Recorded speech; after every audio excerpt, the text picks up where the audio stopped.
来关心天气，这冷气团呢有较减弱啊。今仔日透早呢，各地是拢出日，而且温度也豆啊回温。气象署是讲，伫拜五进前拢会是好天，也毋过大家注意，这早暗温差呢也是真大。到拜六礼拜又搁会反寒，而且天气是湿又搁冷。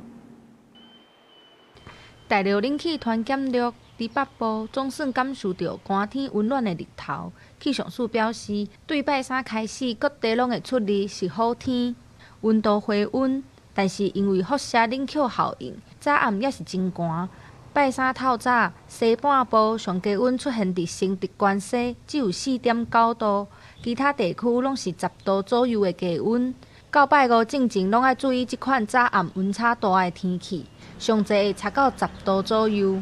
这样子温度的低点，其实到明天还是持续。明天在我们西半部地区各地的普遍低温，其实都可以来到14度上下，尤其是局部这种比较偏向空旷平原、近山区的地方，低温也可以来到10度左右或是以下。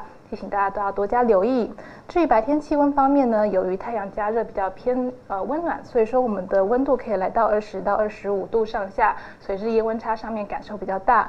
但是出日温暖的天气，到拜六礼拜就要变天啊！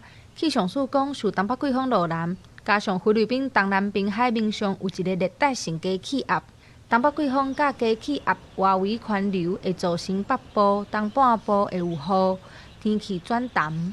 尤其周六、周日这样子迎风面的降雨略微的增多一些些，大台北山区、基隆北海岸还有东半部是偶尔会有一些下雨的状况，其他各地大致还是以多云到晴为主。比较明显的天气转变落在下周一到下周二，下周一东北季风增强，到了周二冷气团南下，在迎风面的这一带，桃园以北东半部地区都会有一些局部的降雨。气象署讲，礼拜进前中南部透早会大雾，要开车出门的人爱细腻。若拜六礼拜，因为东北季风真强，风影较大，要挖近海边也要注意安全。记者陈心东、王志光台北报道。